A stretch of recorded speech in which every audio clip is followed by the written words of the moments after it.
Je suis Hiram Samuel Eliodi, je suis un Camerounais, je suis un ingénieur de formation, je suis un auditeur de profession.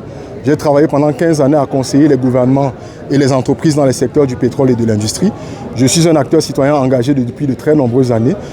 J'ai été actif dans la diaspora au Canada, je le suis au Cameroun depuis mon retour. Et donc aujourd'hui, je suis le candidat du FDC avec un programme politique qui est profondément ancré sur la promotion des valeurs africaines, sur la défense de notre souveraineté et sur l'amélioration de la gouvernance de notre pays. Je suis non seulement satisfait de l'appareil politique, c'est-à-dire le Front des démocrates camerounais, qui a fourni un travail remarquable. Je vous l'ai dit, ils se sont assurés de revoir minutieusement notre dossier de candidature pour être certain que l'on sera retenu.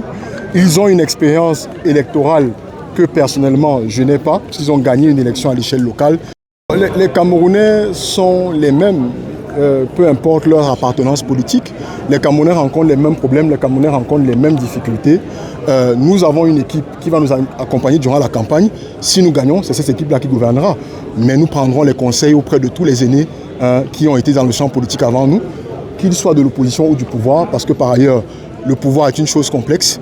Il faut savoir écouter ceux qui l'ont exercé pour éviter de tomber dans les mêmes pièges. Je suis ouvert à la coalition, mais je continue de dire que cette coalition-là se fera d'abord sur la base de la convergence de nos programmes de société. Moi, je suis un fédéraliste. Je ne me coaliserai pas avec quelqu'un qui pense que nous devons demeurer dans l'état unitaire centralisé dans lequel nous vivons actuellement. Donc sur un certain nombre de réformes, sur les questions de souveraineté, sur les questions d'éducation, il va falloir qu'on se retrouve. Et si on se retrouve et qu'il y a un candidat de l'opposition qui est en meilleure position que nous pour gagner, nous nous alignerons derrière lui. Mais nous travaillons actuellement à être le candidat qui sera le mieux positionné et nous espérons donc que les autres acteurs de l'opposition sauront s'aligner derrière nous le moment venu.